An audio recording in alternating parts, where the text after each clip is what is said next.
El sábado 24 de junio del 2023 se realizó en la Biblioteca Fray Bartolomé de las Casas, en el centro de la Alcaldía Azcapotzalco, a un costado de la Casa de Cultura, la presentación de la maestra Amalia Elorduy y sus memorias. La maestra Amalia Elorduy es historiadora y cronista del pueblo de San Lucas Atenco, y también es nieta de Aquiles Elorduy, un personaje de la historia de Azcapotzalco, a quien incluso se le ha dedicado una calle.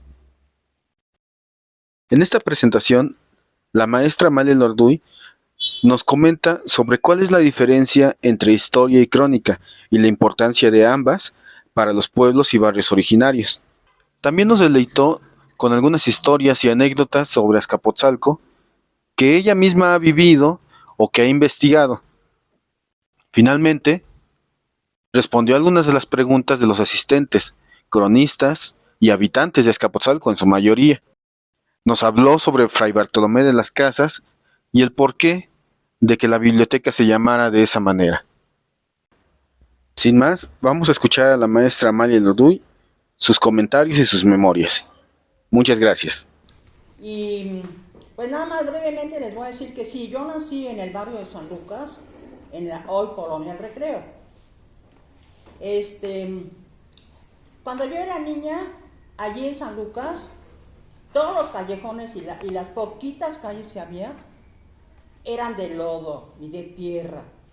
Ahí cuando llovía, pues salían todos los renacuajos, los sapos, las ranas, y ahí caminábamos todos. Eso se asfaltó, fíjense nada más hasta cuándo se asfaltó.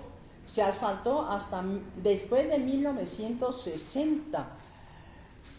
Yo creo que se asfaltó cuando le cambiaron la calle de la Rosa, el nombre. La calle que se llama ahora, como mi abuelo, Aquiles Elorduy, se llamaba calle de la Rosa. No sabemos por qué. Podría haber sido porque allí en esa calle hay una entrada de un convento que todavía está, y la madre superiora y fundadora se llamaba Rosa, la madre Rosa.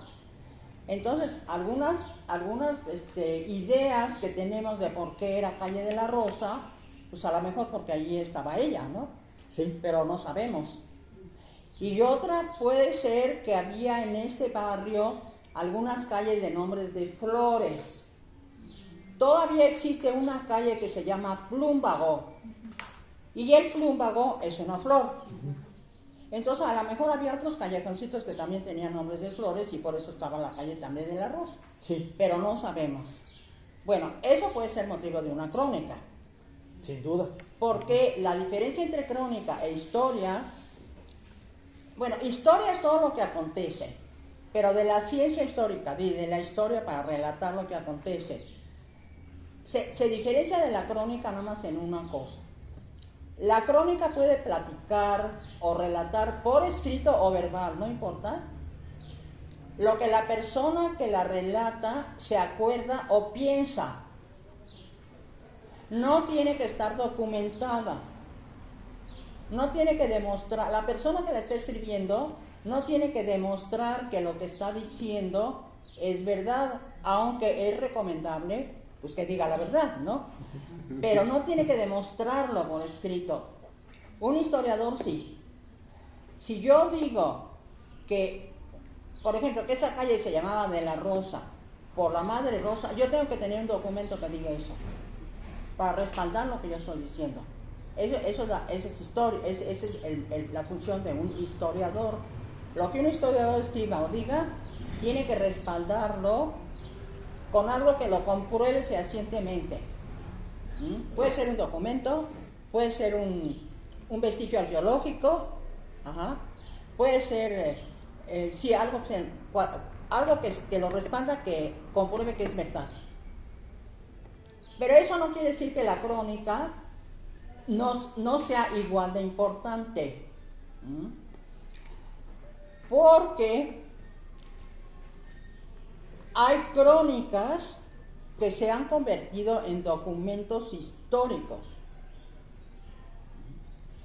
que no tienen un respaldo documental, ni un respaldo, ni nada, pero que se han convertido en eso a través del tiempo. Porque cotejando una cosa con otra y otra, se ha visto que en su contenido crucial de médula es verdad, aunque entre una crónica y otra hay variantes según el cronista, según como la vio el cronista, pero básicamente lo que está contando lo dicen todas las crónicas. Ajá. Sí. Vamos a hablar de las crónicas de la conquista. De la conquista solo sabemos las crónicas y lo que escribió Hernán Cortés, que también es una crónica, porque Hernán Cortés lo escribió como él quiso. Sí. ¿Verdad? Sí, sí, sí. Es una crónica, aunque esté escrita. Bueno, está escrita. Bueno, pero es lo único que tenemos para saber lo que pasó. Entonces nosotros tenemos varias crónicas sobre la conquista. Nosotros las vamos a leer y de allí pues nosotros mismos, cada uno de nosotros, va a inclinarse por la que más le parezca verdadera. O a lo mejor toma algo de una y algo de otra y forma su propio criterio, el lector futuro. Pero no tenemos ninguna otra cosa para saber lo que pasó. Es importantísima la crónica. Bueno, entonces yo les digo eso para que ustedes se animen a hacer crónica de lo que está pasando ahorita, porque lo que está pasando ahorita, pues después de muchos siglos, pues la gente no va a saber ni lo que pasó. No, solo van a saber lo que se quedó documentado, claro, lo que se quedó escrito, sí. Y qué mejor que una versión en primera persona de quien lo vivió. De quien lo vivió, sí. Claro, claro. Y puede ser una crónica muy sencilla, porque ustedes pueden platicar, por ejemplo, de lo que hacían los domingos, o de dónde trabajaban. Pueden platicar de sus noviazgos, ¿verdad? De cuando tuvieron sus hijos, o cuando se pelearon con el vecino, de cualquier cosa pueden platicar. Pero todo eso está formando una historia de la vida de Azcapotzalco, de cómo vivía la gente aquí, qué costumbres tenía, y no nada más aquí, porque esto podría haber sucedido en toda la Ciudad de México. Y entonces, pues, si no se escribiera nada de eso, no hubiera cronistas, pues no se sabría nada. Sí, parecería que además no valía la pena nada como para escribir acerca de ello. Claro, entonces a lo mejor parece que ¿qué importancia tiene de quién fui novio? Pues sí tiene importancia para el futuro. Sí. Para el futuro, quizás ahorita no dice, bueno, ¿qué le importa al vecino quién fue mi novia? Pero al futuro para la sociología, la sociología, la antropología, o para la misma gente, pues le gustaría saber qué era lo que pasaba antes, ¿no? Sí, por decirlo de una manera, maestra, ¿en dónde se echaba novio en el siglo XXI en Azcapotzalco? Por ejemplo... ¿Había neverías, o había cines, o había parques? Claro. ¿O no había nada? Bueno, y al respecto le voy a decir algo de cómo se echaba novio. Eso se lo voy a decir, que hubiese sido en el año de 1908, más de 1918, no, como 1930, 1928-30, Ajá. Hace casi 100 años. Sí. Un hermano de mi mamá, el único hermano que tuvo, era novio de una muchacha que vivía aquí en la calle de Morelos, aquí en esta calle. Que toda su casa todavía está. Bueno, ya ella no, ya se murió. Sí. Está enfrentito de la entrada al convento. Allí enfrentito está una casa muy bonita con unos balcones y todo. Allí vivía ella. Y entonces mi tío, que pues también era de esa edad, era un joven, venía a visitarla, pero no entraba a su casa. Ay no, porque allí los papás eran muy estrictos, no dejaban entrar a los novios ni nada, tenían que verse en el balcón, en el balcón. Bueno, Nada de que entraban allá a visitar a la novia adentro, no. Eso hasta que ya era formal y se iban a casar y todo, y eso quién sabe. Y aparte con alguien junto, nunca solos. Además. Sí, así eran las costumbres. Bueno, entonces, ¿sabe qué? Bueno, era bonito en ese sentido. Mi tío le traía un ramito de flores a la novia. Y caminaba por esta calle. Llegaba al balcón y entonces ya lo estaba esperando la muchacha. Y la muchacha aventaba un hilito para que le amarrara el ramito de flores. Y ya lo subía a su ramito de flores. Así era la entrega. Sí, y ya platicaban allí. Y ya le decía que estaba enamorado de ella y cosas de esas y todo. Y luego ya sí.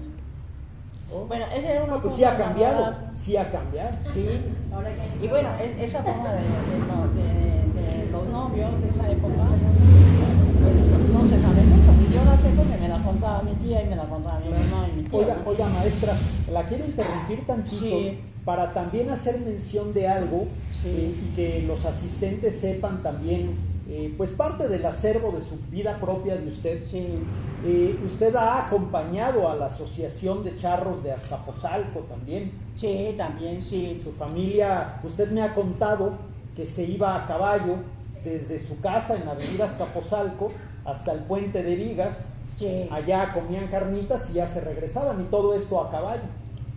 Sí, porque sabe que, bueno, sí había, bueno, ya cuando en esa época yo tendría 10 o 11 años, 10 años de edad, pero lo que pasa es que se usaba mucho andar a caballo todavía. Estoy hablando de 1950. Sí. Yo nací en 39, 1950.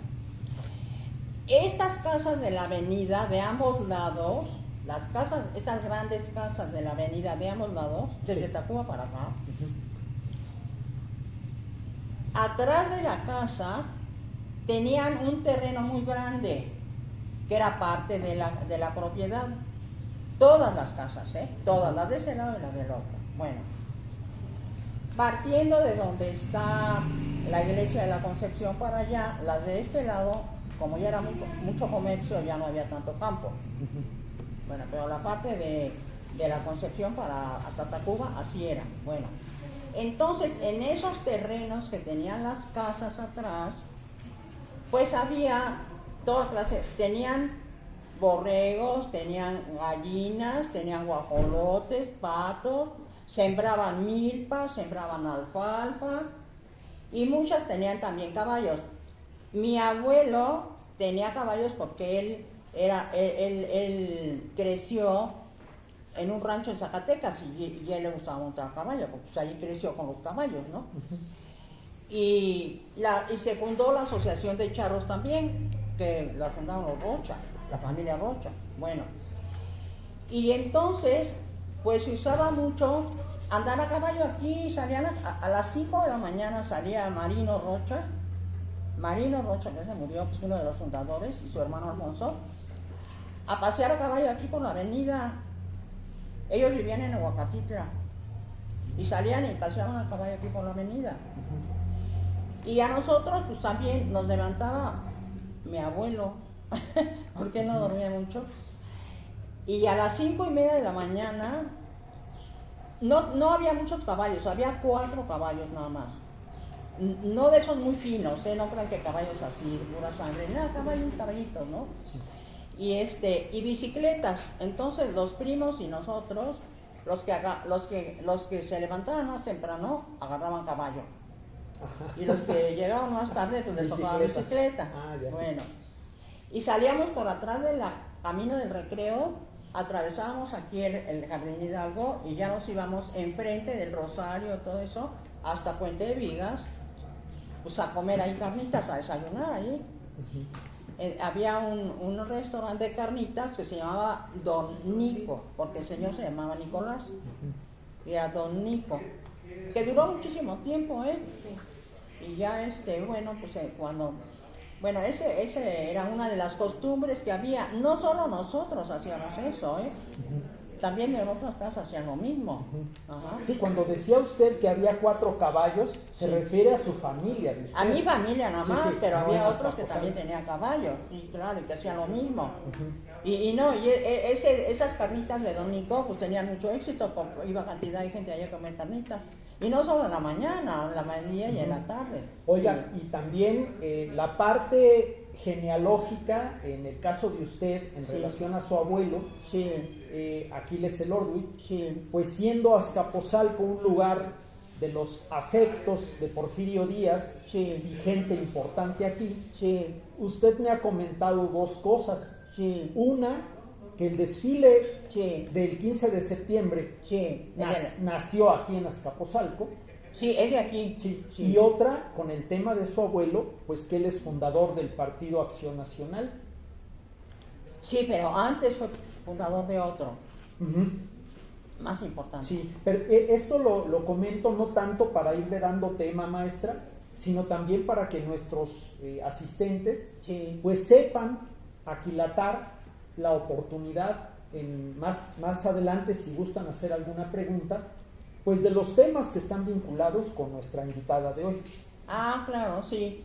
Sí, bueno, ahora en relación a la Asociación de Charros, el contacto que yo tuve con la Asociación de Charros fue principalmente a través de mi hermana, porque ella montaba muy bien a caballo. Ella todavía vive, pero montaba muy bien a caballo, y mi mamá también. Bueno, yo no tanto, a mí me da un poco de miedo.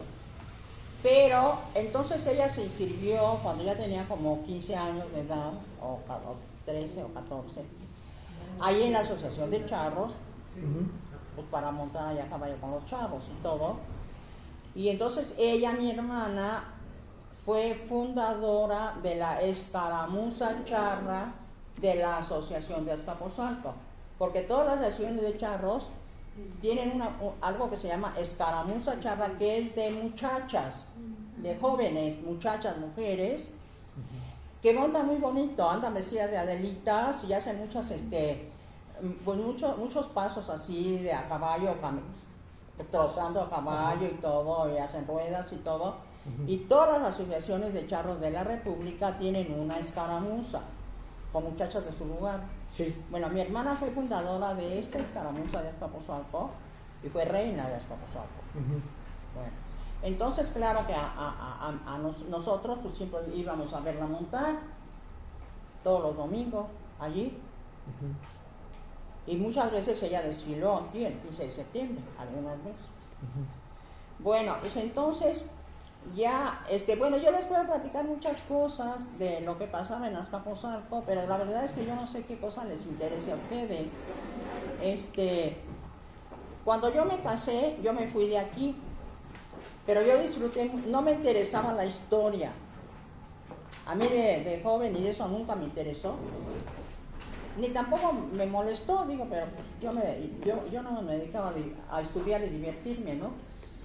Me fui al centro histórico a vivir y regresé aquí después de varios años, y entonces tocó que bueno, primero que me encontré con que ya no había muchas cosas en donde yo había disfrutado. Ya no existía el camino a los Ahuehuetes. Uno se iba a los Ahuehuetes saliendo del Jardín Hidalgo derechito hasta San Juan. Había allí un camino de tierra y todo, y estaba la glorieta de los Ahuehuetes. Y uno llegaba allí, paseaba allí, estaban todos los Ahuehuetes. Pues cuando yo regresé en 1980, ya no existía eso. Yo trataba de encontrarlo y pues me topaba allí con el circuito de Aquiles Cerdán. Sí. Sí, y no lo encontraba. Y dije, ay, pues que ya me empecé a dar cuenta de todo lo que ya había cambiado, ¿no? Sí. Pero además de eso, salió un decreto en 1986 de la zona de monumentos históricos de Azcapotzalco. Presidencial, un decreto presidencial. con más de 350 inmuebles, es decir, casas y edificaciones, iglesias y todo, más de 350 históricos de Azcapotzalco. Es la delegación, primero, que tiene más barrios de todo el Distrito Federal, Sí. y la que tiene más monumentos históricos y más monumentos artísticos, porque luego después de ese decreto salió otro de los monumentos artísticos, que son por su arquitectura y todo eso. De esos hay 225. Entonces Azcapotzalco es muy rico en eso, pero no eran, muchas cosas no eran conocidas, como yo no las conocí, yo no le había dado el valor que tenían, pues yo nada más las veía y ya, ¿verdad? Sí. Y así pues, muchísima gente tampoco, y en la actualidad pues también hay muchísima gente que sí, que no conoce el valor de esas construcciones. Sí. Maestra, la interrumpo tantito. Le voy a poner aquí un vaso con agua. Sí. Y hay una compañera que tiene una pregunta. A ver, sí. Sí, buenas tardes. Pero dígamela porque no le oigo. A ver. Buenas tardes, mi nombre es Virginia. Yo tengo una duda de lo que dijo ahorita de los monumentos. A mí me comentaban que había un mapa donde decía que desde Clavería hasta San Marcos era el camino de las mismas casas que había antes en Clavería, o sea, la del Porfiriato, ¿no? Que también, porque la última casa de allá, que sería de un francés, bueno, pues ya después se hizo una tipo vecindad, pero todavía existe, por ejemplo, la casa del señor Simbrón, y después de ella hay otra casa antigua que decían que pertenece a un francés. Entonces era desde Clavería hasta San Marcos, está en el mapa como que era una zona de monumentos. Ya. Yo quiero saber si ella sabe algo de eso. Maestra, sí. La pregunta tiene que ver con las casas de lo que hoy conocemos como casas de Avenida Azcapotzalco. Actualmente identificamos el bloque, pues digamos de un poquito antes de Clavería hasta el centro de Azcapotzalco, pero la pregunta tiene que ver con lo que sería la continuación de aquí, por ejemplo, hasta más o menos San Marcos. La idea de, si usted tiene recuerdos de que hubiera también casas así de importantes, hablando de belleza artística o de importancia de arquitectura, hacia esa dirección, hacia San Marcos. Bueno, sí hay. Ajá. Pero antes se distinguían más.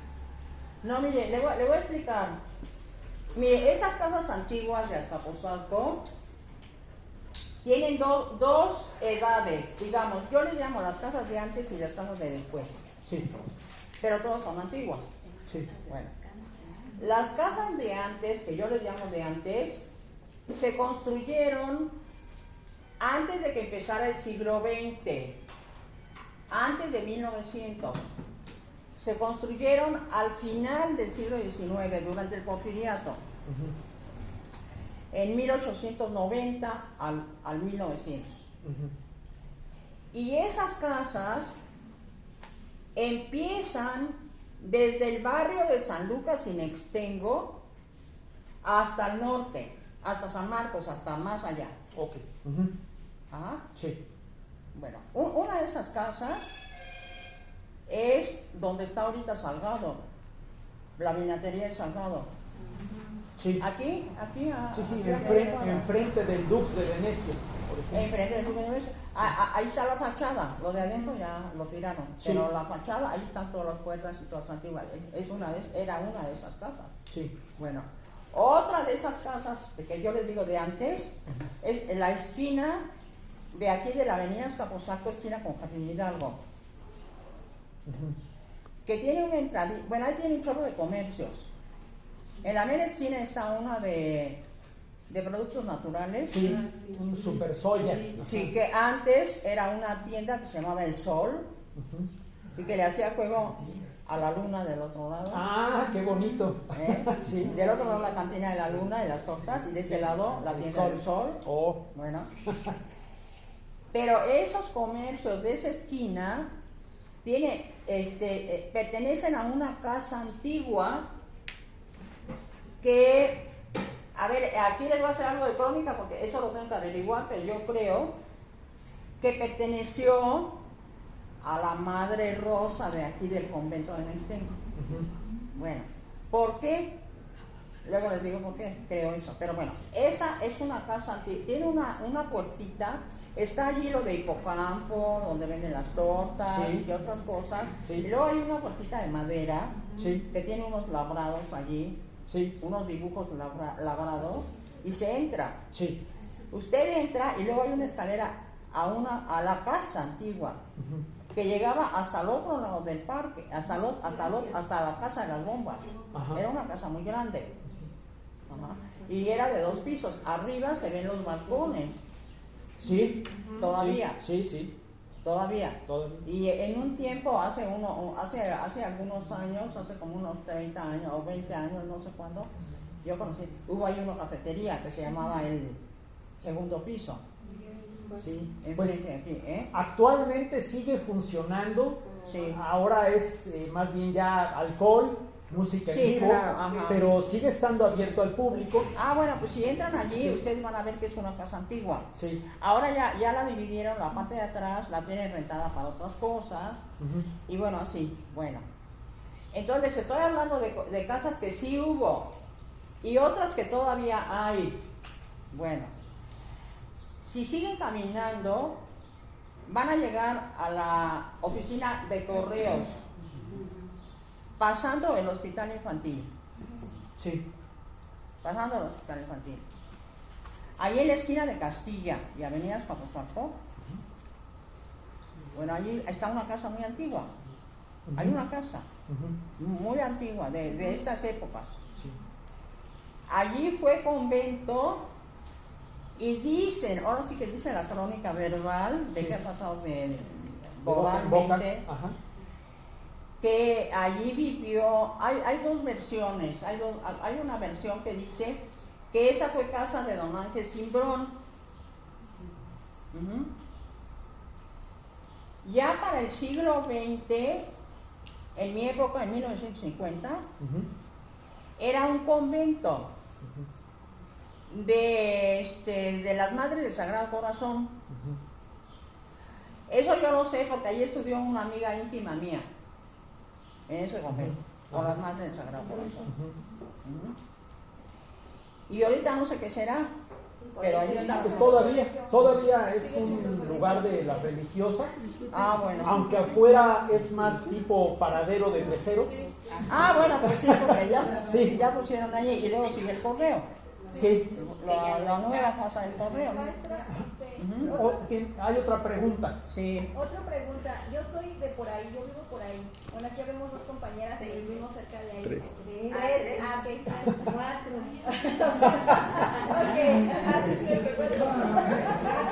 Es que estamos encontrando que hay como 4 asistentes de ese rumbo. No me digan, pues que está muy bien. Que nos digan qué está pasando, qué es allí. Vamos a ver la pregunta. La pregunta es esta, sí, en un trabajo que estaba yo haciendo sobre el barrio exactamente de Los Reyes, porque ese es el nombre del barrio, nos decían que esa parte donde fue el convento de las hermanas del Sagrado Corazón de Jesús y Santa María de Guadalupe, fue casa del secretario de Porfirio Díaz. Y después nos dijeron que era casa de Cimbrón. Entonces, ¿qué tan cierto o sabe usted algo sobre eso?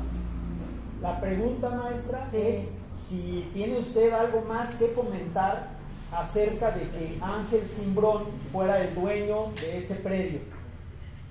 No, pues yo nada más, a mí me han dicho diferentes, al Socorrido Campos o otros gente que ya en paz descanse, que fue que ahí era la casa de don Ángel Cimbrón, pero la verdad es que yo no me he puesto a averiguar si eso es verdad o no, pero sí puede ser posible porque es una casa muy buena. Es muy buena casa. Y la verdad es que no sabemos dónde vivía Ángel Cimbrón, pero él vivía aquí. Él era de aquí. Es el primer Cimbrón de Azcapotzalco. Y tuvo muchos hijos e hijas, y entonces formaron diferentes descendientes de todos ellos. Sí. Y actualmente todavía son dueños de muchas cosas aquí, y de varias trapalerías, de la Comex, de allá, y de la trapalería, de la antigua trapalería de un descendiente de Don Ángel Simbrón. Oiga, él fue... Pero no sé de la casa, fíjese, pero lo voy a averiguar. Él fue el que estaba encargado del gobierno aquí en Azcapotzalco cuando se le invitó a Porfirio Díaz a presenciar el desfile. Sí, claro, claro. Sí, porque lo que pasa es que Don Ángel Simbrón, mire, él nació en un pueblo que se llama Ixtlahuaca, que hoy está en el Estado de México. Sí. Pero que en ese momento, cuando él nació, pertenecía a Azcapotzalco. Bueno, y perteneció a Azcapotzalco durante mucho tiempo, luego se cambiaron los límites. Bueno, y cuando era muy chiquillo, se vinieron a vivir aquí, a Azcapotzalco. De Ixtlahuaca se cambiaron para acá. Pero él estudió la carrera de abogado. Él fue una persona como muy progresista, muy inteligente, y además yo creo que tenía mucho don de gentes. Y entonces, durante el gobierno de Porfirio Díaz, la división política del Distrito Federal tuvo unos cambios. Y entonces, en lugar de los municipios, dividieron el Distrito Federal en 4, lo que llamaron prefecturas. Ajá. 4 prefecturas. Las del sur, que estaban en el sur, y en el norte había una sola prefectura que abarcaba la villa de Guadalupe y Azcapotzalco, las dos. Toda esa región del norte era una prefectura. Bueno, y Don Ángel Simbrón, como ya se hizo muy rico, porque fue comerciante también, y fue abogado y todo, y compró muchísimos predios, tenía ranchos y tenía todo, con el tiempo, ¿no? Sí. Y él nació en 1850, por allí. Entonces ya para la época de 1890, pues él ya tenía 40 años, ¿no? Sí. Bueno, entonces trabó amistad con Porfirio Díaz. Y siendo un hombre prominente en Azcapotzalco, por sus conocimientos como abogado y además por su dinero y por su comercio que tenía en todo, Sí. Porfirio Díaz lo nombró prefecto de esta prefectura que abarcaba las dos cosas. Sí. Y en especial encargado de Azcapotzalco. Porque él era de Azcapotzalco. Sí. Y entonces en la época de él, pues él mandó a hacer muchas cosas bonitas de Azcapotzalco. Se hizo el mercado, Sí. que ya no existe, y el kiosco, y se arregló un poco la avenida, y bueno, se hizo el parcial. Sí. Bueno, ese es Ángel Simbrón. Pero de sus descendientes, no sé de cuál hijo, si era nieto o bisnieto, es una persona como muy típica, como un personaje como muy especial. Ajá. De aquí, que fue dueño de la trapalería de aquí enfrente. Sí. Es la trapalería Simbrón. Ahorita yo no sé cómo le pusieron de nombre, pero era la trapalería. Y nosotros no le decíamos no era de Don Ángel, era de su descendiente. Se llamaba Joaquín Simbrón. Y era un señor muy chistoso. Era muy chistoso. Ajá. Porque era calvito y era chaparrito. ¿Ah? Y entonces tenía así su mostrador. Ajá. Y las puertas de su trapalería eran iguales que las de Salgado, pero ahorita ya las hicieron modernas. Sí. Pero así eran, varias puertas así. Y tenía un mostrador larguísimo y él estaba detrás del mostrador. Y él despachaba. Ajá. Desde que abría hasta que cerraba, él despachaba personalmente. Y ahí tenía a su esposa con su bebé, allí junto, y él despachaba. Y por ejemplo, uno le pedía, ay, que quiero por ejemplo, ¿qué le puedo decir? Una manija para una puerta, a ver de cuáles tienen. Sacaba como 3, y entonces ya uno elegía una. Sí. Y las otras 2 que sobraban, no las guardaba, las tiraba al suelo, las aventaba. Y ya los despachaba rápido, porque estaba despachando tan rápido que no se daba tiempo de acomodar las cosas. Ah, ya. Entonces los aventaba y ya atendía a otro cliente. Y luego y aventaba lo que sobraba y otro cliente. Y llegó a un momento en que, y luego también, por ejemplo, compraba uno cartón o compraba otras cosas, pedazos de cartón o pedazos de madera y todo lo aventaba al suelo. Llegó a un momento en que él ya sobresalía, había tantas cosas tiradas en el suelo y que él estaba encima, que ya sobresalía todo su cuerpo del mostrador, casi todo, desde aquí hasta arriba, ya no estaba aquí, estaba a medias piernas y salía su mostrador. Tan alto. Era muy chistoso y muy trabajador.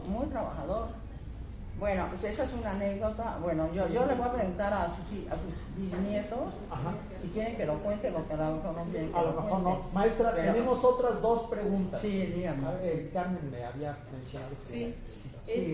Yo desde que recuerdo venir aquí a Azcapotzalco, siempre me ha llamado la atención, de ahí de la farmacia del ahorro, hay todos unos departamentos antiguos, más o menos de qué época son y quién era el dueño de ahí. ¿Se refiere donde está el pasaje? Sí, el pasaje, todo ese pasaje. ¿Ubica usted un pasaje comercial que se llama Reforma? Sí, claro, está aquí. Exacto. Aquí junto del Lux. Exacto. ¿Tiene usted idea de la antigüedad de ese lugar? Sí, mire, ese pasaje no es tan antiguo, le voy a decir. Ese lo construyó el papá, bueno, si no se equivocaba, el papá de don José Escandón. O el papá o el abuelo, pero uno de los 2. De los dueños del Dux de Venecia. Venecia. De los dueños del Dux de Venecia. Y eso lo construyeron en los años 50. Es como de 1950, entre 40 y 50. Bueno. Entre 40 y 50. Muy bien. Déjeme ver la otra pregunta. Sí. Yo me voy hacia Azcapotzalco la Villa, en especial al deportivo que se le llamaba La Rosita, sí, pero creo que tiene otro nombre oficial, ¿no? 20 de noviembre o algo así. Sí. Ese deportivo, porque tengo entendido, yo no lo vi, pero que había un lienzo charro también. Ahorita que me sí. suena Pues están juntos, funcionan ambas cosas. El lienzo sabía charro eso. funciona actualmente y el predio es vecino del deportivo. ¿Se pueden casar Sí, ahí? claro, de la unidad. Mis papás se casaron ahí. ¿Tiene alguna relación, por ejemplo, o por qué también ese sobrenombre de Deportivo de La Rosita? A ver si conoce el dato. Sí. La pregunta es en relación al deportivo que se le llama de La Rosita. Sí, La Rosita, así se llama, sí, La Rosita. Sí. ¿Usted sabe por qué se le llamará de La Rosita? ¿No? No, oiga, pero ¿sabe qué? En el momento que lo voy a averiguar. Sí, Y la página de escribir, o se lo dejo aquí en la biblioteca. ¿Ahí la hizo? No, pero fíjese que es muy chistoso. A ver, vamos a relacionar. ¿Por qué se llama Calle de la Rosa y por qué se llama La Rosita? Sí, ¿por qué tanta rosa por aquí? ¿Por qué tanta rosa? Sí. A ver, denme un momento, tenemos otra pregunta. Sí. Bueno, complementando la calle de la Rosa, aquí en Santa Cruz, Acayucan, ahí desde ahí hasta Camarones había la calle de la Rosa y todavía están los letreros. Bueno. Bueno, ahora se llama aquí Cerro Dulce. Ajá. Pero mi pregunta sería, el otro día en Google salió rendiendo el homenaje a la maestra Lola Cueto, que fue originaria aquí en Azcapotzalco, muy famosa, pues a rendir en el Google un homenaje.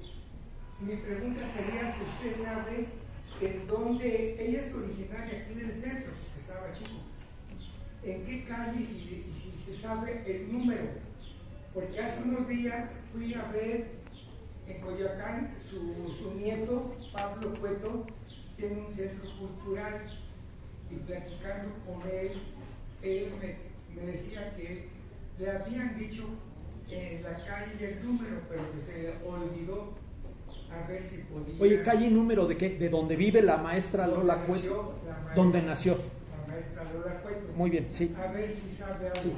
Maestra, la pregunta va en relación a la maestra Lola Cueto. Sí. Si tiene usted idea del domicilio donde ella nació. No, no tengo ni idea. Sí, No, muy bien. no. ¿Alguna otra? Sí, adelante y ahorita te doy. Una No, pregunta. no sé. Sí, otra pregunta más. Sí. Ahí donde está el Deportivo La Rosita hay un internado. El internado Hijos del Ejército, creo que se llama. Número 2. El internado número 2. Y ahí dicen, bueno, a mí me acaban de invitar ahí a un evento, y dicen que tiene 100 años de haberse fundado ahí.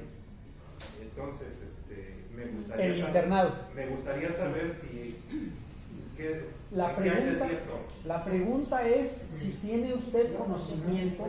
Estamos hablando de un predio cercano a este de La Rosita y el Lienzo Charro. Cerca o a un lado de ellos hay un internado militar. Ay, no sabía. Sí, bueno, la pregunta sería si tiene usted conocimiento de si ese lugar tiene ya más de 100 años. ¿El internado militar? Sí. No creo. No lo cree, no cree que tenga. No, yo no creo que tenga más de 100 años, pero hay que averiguar. Le voy a decir por qué. Porque, por ejemplo, nosotros íbamos mucho al Lienzo Charro, que está junto, y a La Rosita también. Y inclusive había en La Rosita también, en la mera esquina cerca ya del barrio, dentro de La Rosita, tenían un campo de béisbol para niños. Y yo llevaba ya a mi hijo, y yo lo llevaba ya en 1960, al 70, y yo no vi ningún internado militar. Maestra, aprovechando que todavía Pero no sé, sí. aprovechando que estamos todavía cerca del tema de las rosas, Sí. que estamos detectando varias, Sí, usted me ha comentado que la Madre Rosa Sí. está involucrada con la fundación del Hospital de la Divina Providencia. Sí, claro. ¿Nos puede comentar algo al respecto, por favor? a ver, bueno, mire, les voy a decir brevemente quién fue la Madre Rosa. Bueno, ella era hija del señor de la Torre. Ella era Rosa de la Torre. Y sus papás no eran de Azcapotzalco. Ellos llegaron aquí a Azcapotzalco a finales del siglo XIX. Y así como se hizo rico Ángel Cimbrón, pues también se hizo rico el señor de la Torre.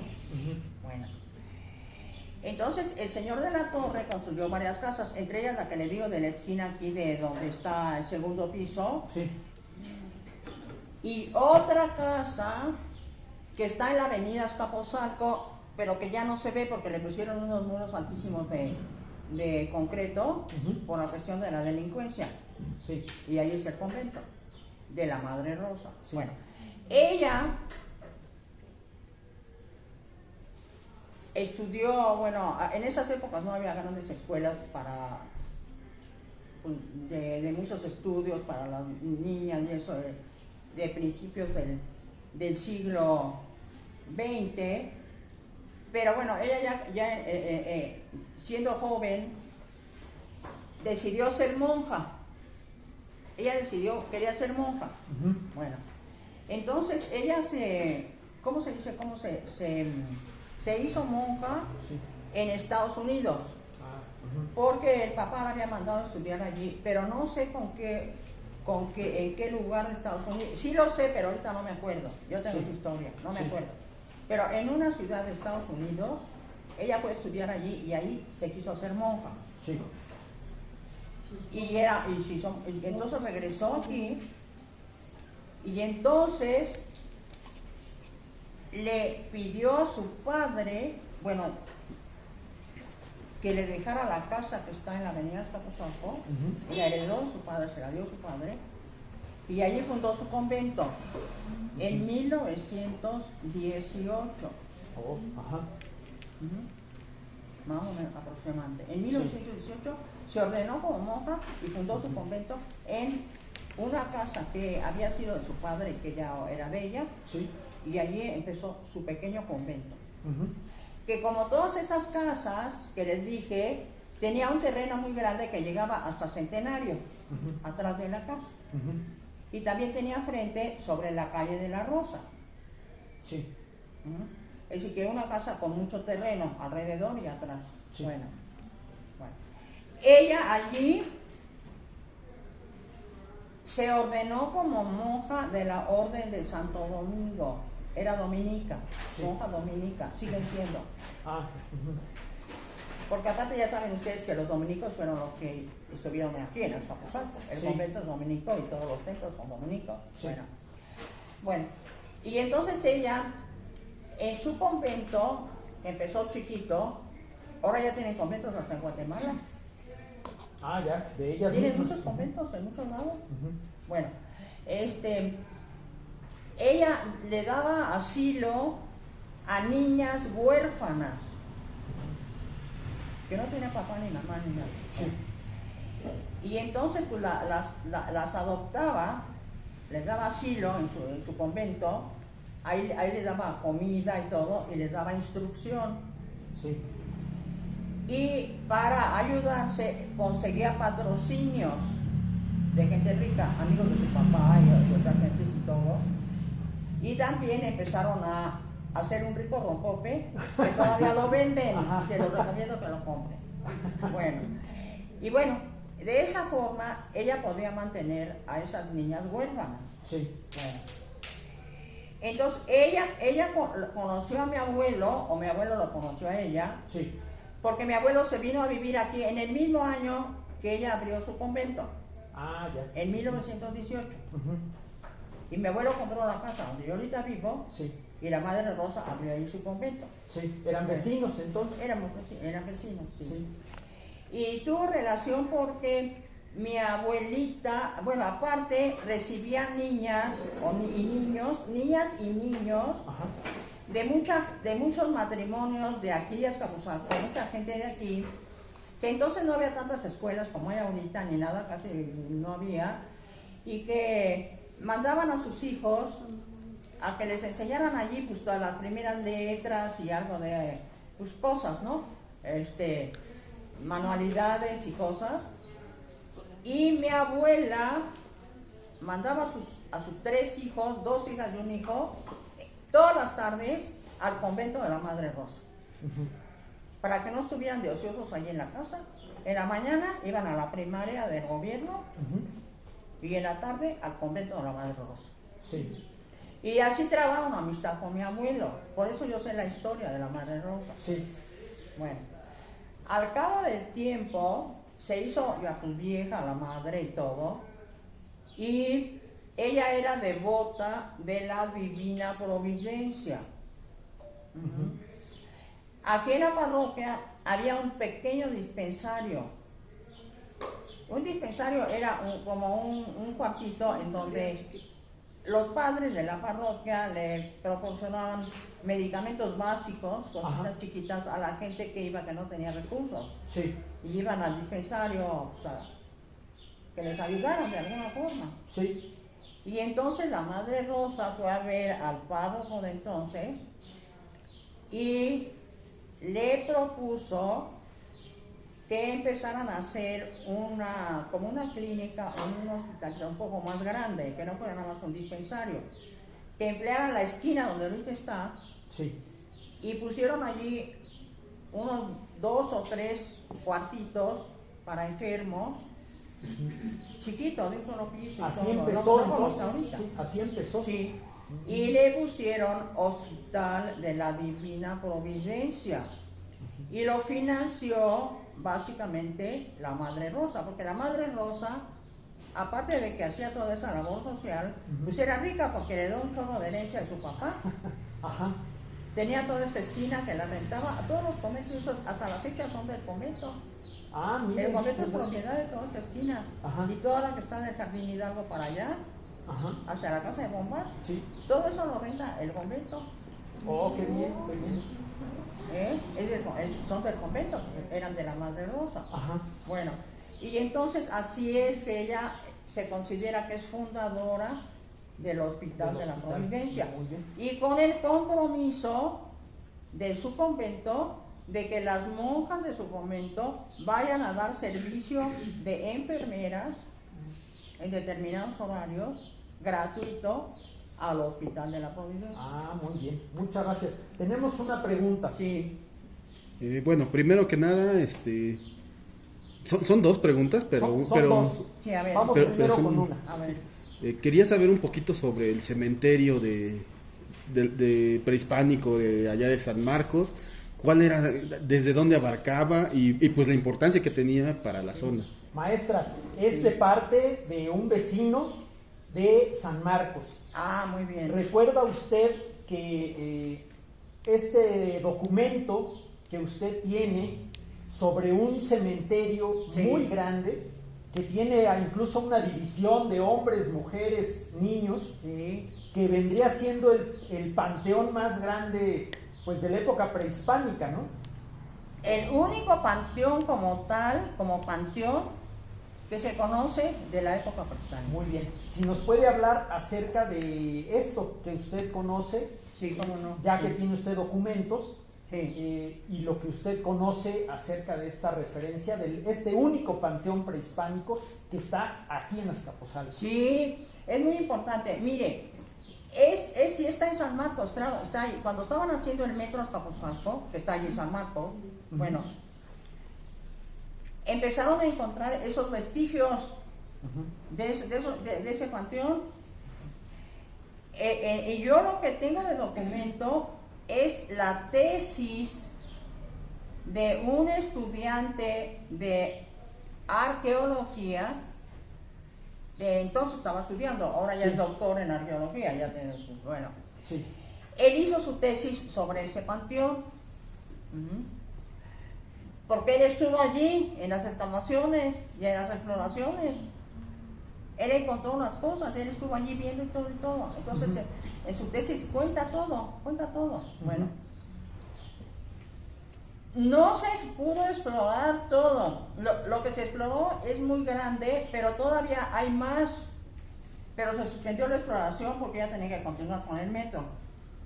Pero es más grande de lo que dicen, de lo que se encontró. Pero las características que Mire. lo hacen especial, No, bueno, lo hacen especial por esto. Hay en la República Mexicana y en toda la cuestión prehispánica muchas zonas de entierros. Pero son entierros, está un entierro por aquí, otro entierro por allá, otro entierro por acá. O tenemos, aquí en Azcapotzalco, tenemos una zona de entierros aquí en la calle de Libertad. Bueno, una zonita, no es una zona. En una casa encontraron 3 entierros. Allí, en el jardín de la casa. Un entierro aquí y otro entierrito allá y otro allí. Pero eso no es un panteón. sí, no, son No, entierros. son 3 entierros allí. De la aislados. gente que vivía allí, pues ahí se los enterraron ya. Sí.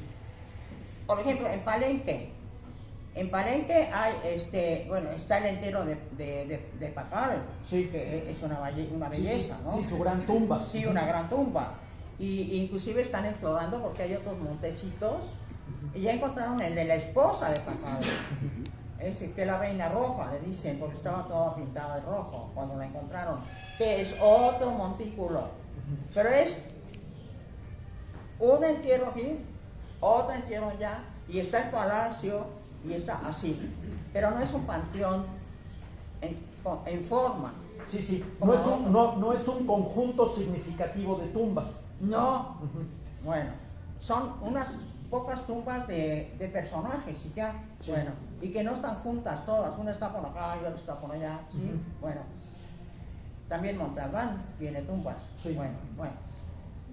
Aquí en San Marcos hay un panteón, lo que sabemos que es un panteón, con multitud de tumbas que están una juntito a otra, así, una juntito a otra. Con su enterrado, digamos, con su cadáver o su Sí. esqueleto, Sí. envuelto en una cosa como de petate, de ixtle, y su ofrenda. Sí.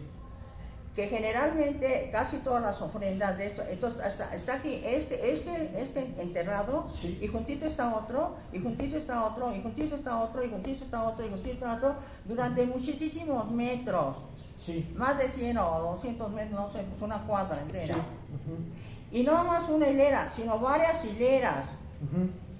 Es decir, no necesariamente dignatarios o jefes. No, gente común y corriente. Gente común, sí. Gente común y corriente. Porque no tienen ni nombre, ni inscripciones de nada, ni nada. Nada más está el bulto envuelto en ixtle, con todas las ofrendas, o la mayoría de las ofrendas, consistían en un pequeño recipiente con sal. Todas tienen eso. Y lo único que se encontró de un personaje es que en una parte central, especial, un poco alrededor de ella estaban todas las tumbas, había un espacio más grande, más alto, así más grande, Sí. en donde había uno como altar chiquito, Sí. y allí estaba el cuerpo de una mujer, era un esqueleto de una mujer. Ujú. Pero allí se encontraron muchos artículos que denotaban una jerarquía de nobleza de esa persona allí enterrada. Sí. No sé, como un pequeño bastoncito de mando y por ejemplo, algunas joyas preciosas de turquesa y de otros materiales de piedras preciosas, Sí. y otras cosas, junto con ese cadáver De acuerdo. y con su pequeño altarcito. Muy bien. Y entonces pues, se piensa, los arqueólogos, ¿no?, que son los que saben todo eso, pues que podría haber sido una persona de alta jerarquía de la nobleza. De acuerdo. Muy bien. Pero Déjame todo ver. lo demás es de la gente común y corriente. Muy bien. Y tiene 2 pisos. Bueno, déjenme nada más decirle al joven porque Sí. tiene 2 pisos. Es decir, no nada más es de un piso. Están así un entierro, una capa de entierros. Luego están tapados con unas losas no de cemento, porque no había cemento, pero de unos materiales que se usaban allí. Sí. Y encima hay otra cantidad de entierros. Bien. Son de 2 pisos. Son 2 pisos. Y están separados los entierros. De una parte están los hombres, de otra parte hay mujeres y de otra parte hay niños. Ujú. Eso es un panteón. Claro. Deje ver la otra pregunta. Sí. Sí, bueno, en relación con esta riqueza que tenemos de los pueblos y barrios, en nuestro contexto actual, ¿cuál es la importancia de la historia y de la crónica para la conservación de estos pueblos y barrios de Azcapotzalco? La importancia, La importancia de la crónica para la conservación. El patrimonio puede ser tangible o intangible, Sí, claro. pero la conservación de estos pueblos originarios y la importancia de la crónica en ello. a ver, es muy importante la crónica porque es la que le da difusión a la existencia de este patrimonio. Por eso yo me metí a estudiar historia y empecé a escribir historia, para darle difusión a la importancia y aparte a lo que hacemos aquí y la importancia que tiene. ¿Para quién? Pues para los que vivimos aquí y también para México, Sí. ¿verdad? Bueno, porque lo que nosotros hacemos y las tradiciones que tenemos nos dan una identidad, nos marcan una forma de vida. Y si nosotros no la difundimos, no la enseñamos a los demás no la pueden apreciar porque no la conocen. ¿Cómo la van a conocer? Bueno, alguna que otra gente que la vive, pues sí la conoce en su lugar. Las autoridades, ¿de dónde vienen? Pues quién sabe de dónde. Sí. Porque no todos son de aquí. Sí, no. ¿Vienen de Iztapalapa o vaya ustedes a saber de dónde? Sí. Bueno, entonces si no les enseñamos lo que tenemos, pues no lo van a respetar. Sí. ¿Alguna vez usted... Sí, por eso es la importancia, es muy importante. ¿Alguna vez usted en una conversación Sí. me dijo algo que a lo mejor parece muy simple, Sí. pero es un hecho que conviene recordar y mucho en un taller como este, Ujú. que trata de invitar al público a que escriba? Sí, Usted me comentó lo importante que es, al tener cada uno una historia, algo que contar, en el momento que se pone por escrito, pues se convierte en un documento. claro. Nace un documento. Sí, Que un día después o 10 años después, alguien puede aprovechar sí, para sustentar una ponencia, sí, una verdad o por lo menos una tesis, una Sí. suposición. sí, Y de esa manera, alguien del pasado acompaña a alguien del presente en sustentar una idea. sí, claro. Y de esa manera, ese que en el futuro está pues necesitado de sustentar, puede tener algo que del pasado le ayude. Nosotros somos el pasado de alguien en el futuro. Claro, claro. Entonces, ¿puede usted mencionar algo de aquella conversación donde usted me hacía notar esto tan obvio, pero también tan necesario? Sí, es que sabe que, sí, pues lo que les decía hace rato, ¿no? Que pues lo que nosotros podamos escribir, dejar escrito de lo que estamos viviendo ahorita, va a pasar a las nuevas, al futuro. Sí, Ujú. Entonces, ¿cómo conocemos lo que pasó en la revolución? Bueno, porque hay mucha crónica de la revolución, sí, pero si nadie hubiese escrito nada, pues casi no se conocería nada. Y no sabríamos, es que es muy importante conocer lo que tenemos para darle su importancia, su valor y conservarlo y transmitir esa importancia que tiene lo que tenemos a nuestras nuevas generaciones, ¿sí? A nuestros hijos, a nuestras nuevas generaciones y a los que vienen de otros lados y que no la conocen. A ver, yo le voy a decir, a mí me decía es muy importante que el patrimonio tangible es muy importante porque de allí se deriva el patrimonio intangible. Ujú. sí, Bueno, sí. a ver,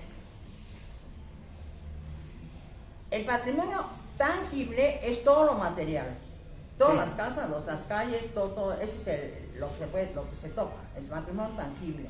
Bueno, y el intangible es lo que hacemos, lo que vivimos, Sí, ¿verdad? sí, Eso no se puede tocar, pero lo vivimos. sí, Lo vivimos. Bueno, me estaba diciendo un compañero de ahí de San Lucas que bueno, que lo importante era conservar el patrimonio intangible, es decir, hablando de las fiestas patronales. Sí. Y yo le dije que sí, claro que sí. Pero si no existieran los templos de los barrios, no habría fiestas patronales. No habría fiestas patronales. sí. No viviríamos fiestas patronales. Ujú. Todo nuestro patrimonio intangible carecería de las fiestas patronales. No tendremos fiestas patronales. Sí, porque el patrimonio tangible, finalmente él mismo se expresa. El edificio ahí está, el Sí, pero monumento ahí se realizan muchas actividades porque está allí ese patrimonio. Si no, pues no. A ver, nuestro desfile patrio, que es tradicional aquí del 15 de septiembre, Sí. que ya cumplió 130 años, Sí, y que todos lo disfrutamos aquí, venimos de ahí a la chorcha y a ver esto y esto, es una tradición. Y Azcapotzalco y nosotros lo disfrutamos y estamos muy orgullosos de nuestro desfile, Sí. pero también pues otra gente también ha venido a verlo y eso, y bueno, no podría existir ese desfile patrio, ¿verdad?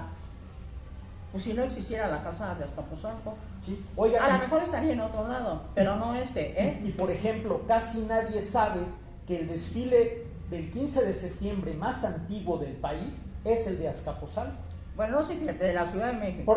Exacto. De la Por ciudad, lo menos sí, de el la más Ciudad de antiguo, México. el más antiguo. El más antiguo de la ciudad es el de Azcapotzalco. Sí, bueno, quitando el desfile, el grande. Ay, ya lo tiré. No se preocupe, no se Quitando el desfile, no se cayó mucho. Quitando el desfile del 16, creo que es casi contemporáneo.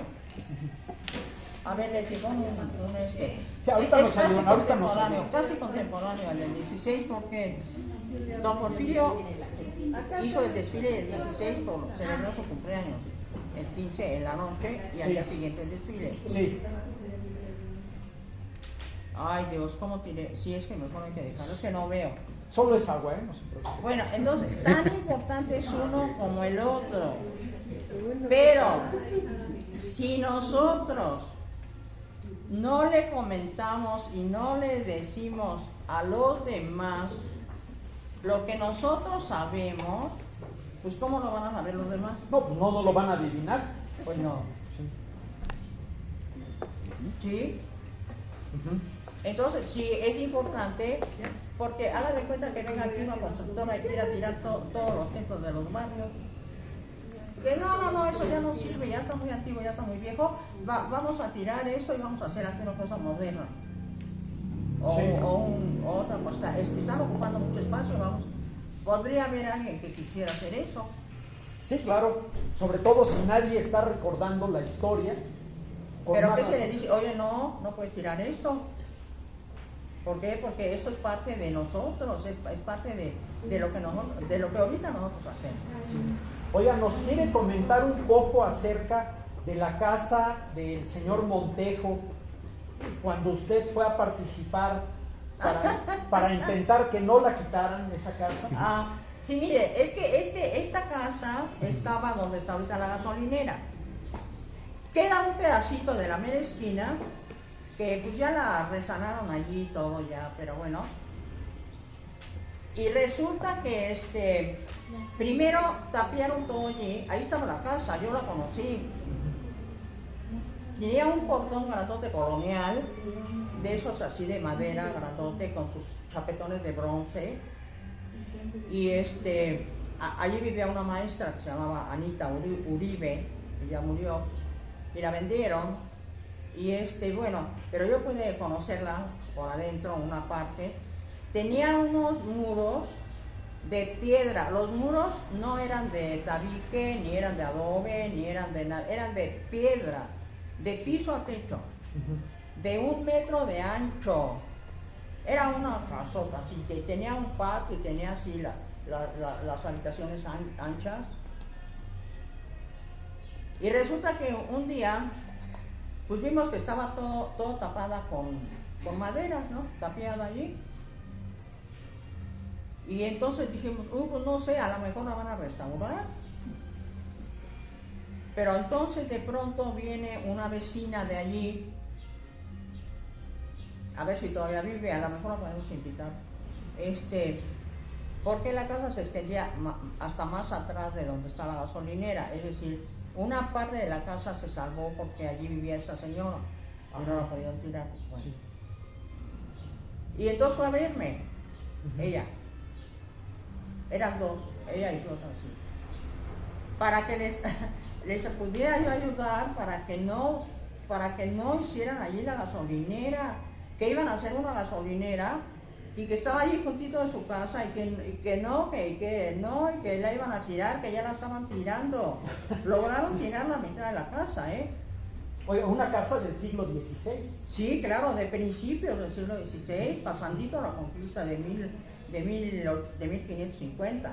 Sí, bueno, pues el caso es que yo sí me uní a ellas, también Socorrito Campos, invité a Socorrito Campos y a otra muchacha que ya en paz descanse de allí. Y ¿sabe quién también estuvo? Mi amiga Flor. Ajá. Bueno, pues el caso es que entonces había un programa de un señor que se apellidaba Garralda. Sí. Y que daba así un manotazo. Así. Sí, Jorge Garralda. Que no recuerdo cómo se llamaba su programa. No se deje. No se deje. Si no se deje o algo así, y daba un manotazo así, y ahí sacaba muchas noticias así escandalosas, ¿no? Sí. Ay, bueno, pues entonces esas muchachas se fueron a comunicar con Jorge Garralda y lograron que Jorge Garralda viniera a filmar y sacar allí en su programa una, cerramos todo el eje 3, cerramos todo. Invitaron, yo participé allí, pero les ayudé con mi participación. Y bueno, hablé a Lina también, yo hice la promoción de Lina, dije, oiga, están tirando esa casa del encomendero, ¿cómo la van a tirar? No, entonces ya viene Lina, clausuraron allí, y entonces salió en la televisión, porque se cerró todo el eje, ya no podían pasar los coches ni nada. Sí. Mucha gente estaba muy enojada de los coches porque no pudieron pasar, y ahí salía Garralda, y vinieron a filmar todo. Sí, ahí yo salí ahí hablando, estaba tirando la casa del encomendero y todo. Oiga, y casi no es conocido que el encomendero Montejo tuvo su propiedad aquí en Azcapotzalco. No, porque algunos sí, pero ¿se acuerdan que les dije que yo hace poquito leí en la computadora, en internet, que decían que la casa de ese señor es la del Rosario? Sí. Pero eso no es cierto. Claro, no. Eso no es cierto. No. Por eso les digo que también en la crónica sí hay que ver lo que uno dice, pues que se acerque más, no nada más decirlo así, sino más o menos lo que uno crea que sí es verdad, ¿no? Sí. Nada, porque vieron que era una casa muy buena y dijeron que era del encomendero, pero no, la del encomendero estuvo aquí, ese es de Sebastián de Aparicio. Sí. Bueno, ahí salimos y entonces yo dije, no, que sí, luego me mandaron llamar de Lina, porque yo dije que por qué no venía Lina a clausurar allí todo. Y bueno, pues ahí fue esa historia, ahí salimos todos. Pues no, finalmente ya habían tirado la mitad de la casa. Ajá. Y se quedó en pie el otro pedacito y la casa de esta señora de atrás. Muy bien. Oiga, maestra, bueno, ya le serví más agua, ¿eh? No, pero no, mejor no me dejen allí para volver a tirar. Bueno, en lo que alguien más levanta la mano por alguna pregunta, Sí. le quiero pedir si nos puede platicar un poco, porque les recuerdo que a ella se debe que en el Jardín Hidalgo se haya colocado una placa para honrar a los voluntarios de Azcapotzalco. Ellos son personas que cuando pues la flama de la batalla por la independencia y todas estas luchas, pues llegó a haber aquí en Azcapotzalco también enfrentamiento entre trigarantes y realistas. Y en ese momento hubo gente de aquí de Azcapotzalco que decidió unirse a la causa trigarante, tomar las armas y se distinguieron como los voluntarios. Todos sabemos que en la historia de Azcapotzalco y en el atrio de la catedral se hace homenaje a una persona que en ese momento le tocó estar en estos rumbos. Pero la idea de esta placa pues es destacar no solo a quien por órdenes militares le tocó estar aquí, sino a quien estaba participando en su propio terruño, en su propio suelo. Y este homenaje, que era algo omiso, estaba faltando, pues quien está atrás de la colocación de la placa y quienes se echó en hombros a manera casi individual y personal el que las autoridades aceptaran esta colocación, pues es ella, la maestra Amalia. Entonces le quiero pedir si nos comenta un poco de su idea del homenaje a los voluntarios y el proceso de días, porque fueron días, para que usted lograra poner la placa. Bueno, sí, mire, lo que pasa es que aquí en Azcapotzalco se ha hecho mucho homenaje a Encarnación Ortiz, que fue el que murió allí, en donde está la Plaza del Zacate, que está ahí donde está Banamex, enfrente del Jardín Hidalgo. Allí él murió tratando de sacar un cañón que estaba atascado en el lodo, que era de los insurgentes, y que le ordenó su jefe sacarlo, junto con otro que se llamaba Manuel Arana. También salió herido Manuel Arana, pero Encarnación Ortiz murió. Bueno, entonces se le ha hecho mucho homenaje y mucho recuerdo, se le había hecho hasta hace 2 años, que va a ser, Sí. mucho recuerdo a Encarnación Ortiz, lo cual pues me parece bien, digo, porque fue pues sí, él era de Zacatecas, pero él fue muy valiente. Él estuvo, Encarnación Ortiz estuvo en la independencia desde la época de Morelos y siempre fue muy valiente y todo, le tocó morir aquí. Sí. Pero como iban a ser los 200 años de la consumación de nuestra independencia y de la batalla de Azcapotzalco, por consiguiente, entonces yo siempre había pensado que no se le había hecho un homenaje a los de aquí. Se le había hecho un homenaje a un héroe que murió allí, pero no era de aquí. ¿Y a los de aquí qué? Hubo Sí. como 200 voluntarios, de los cuales no sabemos si algunos se murieron o no. Sí. Tampoco sabemos todos sus nombres, estamos tratando de investigarlos, pero habría que hacerles también un reconocimiento. Si somos de aquí, pues hay que hacer un reconocimiento a los nuestros, ¿no? También, ¿no? Claro, claro. Y entonces nada más se hablaba del Pachón Ortiz y del Pachón Ortiz, y de los nuestros nada. Entonces, teniendo yo un poco de amistad con una persona que estaba trabajando en la alcaldía, que se llama Piedad, ella era directora de educación y eso, pues le comenté eso al respecto, y que pues a mí me gustaría pues poner algo, ¿no? Hacer una placa o algo en lo que se conmemorara a estos voluntarios, y me dijo que sí. Me ayudó muchísimo, sacó todos los permisos, habló con el alcalde y jajaja.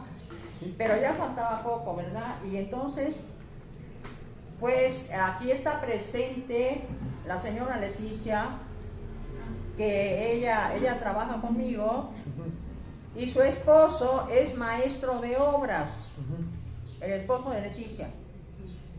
Y entonces pues, hablé con él y le dije, oiga Pablo, necesitamos hacer, se me ocurrió hacer, me dijeron en la alcaldía que presentara un proyecto, pues ya presenté, dije, bueno, para ponerlo allí, pues una columna, ¿no? En donde se diga todo, los nombres y eso todo. Sí. Y bueno, ya se coordinó con la alcaldía, y ahí estuvimos, ¿verdad, Leticia? Sí. Pero a horas de destajo allí, a horas extras hasta en la noche, porque teníamos que apurarnos para que estuviera lista.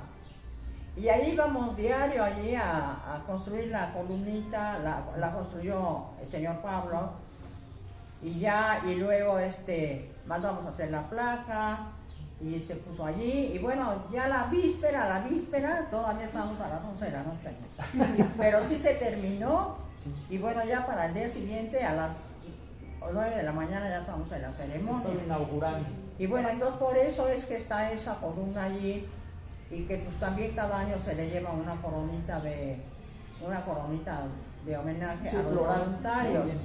Esos 200 voluntarios están registrados históricamente allí sin documentos, no están sus nombres, pero están mencionados 200 voluntarios de Azcapotzalco en unos libros que se llama México a través de los siglos. Maestra, tenemos otra pregunta. Sí, maestra, mi nombre es Adrián González. Antes de hacer mi pregunta, voy a hacer una observación respecto a lo que hablaban de la casa que tiraron. Hace no sé cuántos años, como 10, nos invitó un grupo de 3 o 4 personas, Jorge Garralda, allí al Canal 13, o no sé cuál era en ese tiempo. Y entonces el público hacía preguntas sobre muchas cosas. Y una pregunta fue sobre la demolición de una casa como de ese tipo, pero no la de Azcapotzalco, porque nosotros íbamos de la delegación Miguel Hidalgo. Entonces a mí me tocó exponer por qué razón no es tan fácil demoler una casa así. La ley de monumentos artísticos, históricos, etcétera, tiene un catálogo de construcciones y un listado. El catálogo ya son casas aprobadas o construcciones aprobadas protegidas que salen en el Diario Oficial y en la Gaceta Oficial de la Ciudad de México. Entonces, en esta casa, así como me imagino la ubicación que platicaron, esa casa por fuerza tenía que estar protegida porque era suelo patrimonial por antropología. Y luego por la fecha de la construcción, también protegida por historia. Y tal vez por Bellas Artes también, si tenía algo que ver. Yo recuerdo un caso donde me pidieron que fuera porque tenían parado una construcción grandecita. ¿Cuál era la razón? La pararon porque allí en 1917 había pernoctado el caballo de Emiliano Zapata. En serio, Y la ley habla que si hay una pluma con que firmaron esto o un documento que leyó Benito Juárez, cualquier cosa de esas es motivo de clasificación o de listado. Y si están clasificadas, la única persona que la puede desclasificar es el presidente de la República. Bueno, eso era, quería abundar un poquito en eso. Ahora mi pregunta es esta. Viendo la película Los asesinatos de Mar del Norte, me llamó mucho la atención un momento de la película donde están en una cantina platicando dos personas y de repente se oyen unas sirenas y se apagan las luces y todo mundo se calla. Después de un momento vuelven a prender las luces. Bueno, un evento que yo viví, que es lo que quiero comentar, es en 1956, tenía yo entre 4 y 5 años de edad. Y yo me acuerdo que más de una ocasión empezaron a sonar las sirenas, como las 3 de la mañana, ¿no? Y la gente salía a la calle hasta en ropa interior, cargando a sus chamaquitos y lo que podían, y empezaban a correr hacia el centro de la Ciudad de México. Yo vivía en la calle de Grecia, en San Álvaro, y la gente iba gritando, los alemanes, los japoneses. Eran las sirenas de la refinería las que sonaban. Pero ya habían pasado 15 años de Pearl Harbor, en 1956. Entonces la gente seguía pensando en los japoneses y los alemanes. Y mi pregunta es esta, maestra. Eso que yo vivía allá en San Álvaro, que está, no sé, a 2 kilómetros de la refinería tal vez, ¿se vivía aquí más al centro de Azcapotzalco? ¿Se refiere usted a la parte del estrés o a la sí, a las que sirenas? Sonaban las sirenas y apagaban las luces y la gente salía corriendo, escapando de la refinería. La pregunta tiene que ver con las alarmas que habrá tenido la refinería, que podían sonar pues en diferentes horarios. La pregunta la hace una persona que vivió, no sé si todavía, pero vivió en la colonia San Álvaro. Ajá. Que lo sitúa más o menos como a 2 kilómetros de distancia de la refinería. Sí, está cerca. Sí. La pregunta de él es si aquí también ustedes, los vecinos del centro de Azcapotzalco, o bueno, de San Lucas, que es casi el centro, hay saluditos, si también llegaron a vivir momentos de estrés con esas alarmas de la refinería. Pues no nada más con las alarmas, oiga. Sí había las alarmas. Pero es que se incendiaba la refinería. No toda la refinería. Es que, sí, claro. Y entonces salíamos todos corriendo y nos íbamos hasta Camarones, hasta por allá. Claro. Porque nos asustábamos. Entonces, no, vámonos, que se está incendiando la refinería. Y todo el mundo, toda la gente salíamos todos corriendo. A cualquier hora podía pasar eso. Sí, claro, pero generalmente pasaba en el día. No sé, yo nunca la oí en la noche, pero sí, nos sacaban Sí, es que tenía como un pues sí, porque todos los gases, porque traían el petróleo y aquí lo refinaban. Sí. Y entonces a veces salían los gases y luego tenían una cosa así que siempre estaba encendida como con llamas, pero chaparritas. Sí. Y ahí se quemaban esos gases. Sí. Pero a veces incendiaban y se veían desde aquí de San Lucas, de mi casa. No subía a la azotea, desde el piso del suelo de la calle, se veían las llamas altísimas. No, pues salíamos todos corriendo. Sí, claro que sí. Gritando de todas las japoneses, colonias de alemanes. Clavería, de San Álvaro y de San Lucas y todos salíamos todos corriendo. Oiga, y ampliando la pregunta, ¿Llegaron a veces a relacionarlo con reminiscencias de la Segunda Guerra Mundial pensando que fueran los japoneses o los alemanes? No, a eso no. Ok, no. no. Eso es exclusivo de San Álvaro. No, porque los japoneses y alemanes nunca se metieron así. No. ¿Alguien tiene alguna pregunta? ¿No? Muy bien, la maestra. Otra pregunta. Sí, ya se ha acabado la guerra mundial. La guerra se acabó en 45. Ok. Y lo que yo les estoy hablando, yo lo viví en 50, 55, ya se le acabó. Ya no había el estrés de los de la guerra. japoneses, no, ya no. Okay. Sí, adelante, maestra. Sí, Amarita, el nombre de su hermana, la que participó en la escaramuza. El nombre de su hermana que participó en la escaramuza. Atala. A-T-A-L-A. Atala. Y fue Atala primera reina de los charros. Gracias. Sí, adelante, otra pregunta más. Hola, buenas tardes. Al principio no me presenté, pero más falta. Nunca es tarde. Mi nombre es Francisco López Hurtado, aquí del barrio de Santa Coloma, Texcoco. Maestro, ¿usted sabe el paradero de los leones que estaban aquí? Le preguntan si acaso usted sabe cuál será el paradero de los 2 leones que estaban en el Jardín Hidalgo. No, oiga. No. Bueno, yo creo que el paradero está en manos de alguna autoridad. Pero de cuál, pues no sé. Sí. Pero que está en manos de alguna autoridad, yo creo, pero bueno, no puedo poner la mano en el fuego, yo no Claro, sé. claro. Sí, porque se desaparecieron, oiga. Oiga, y también el kiosco. ¿Qué pasó con el kiosco?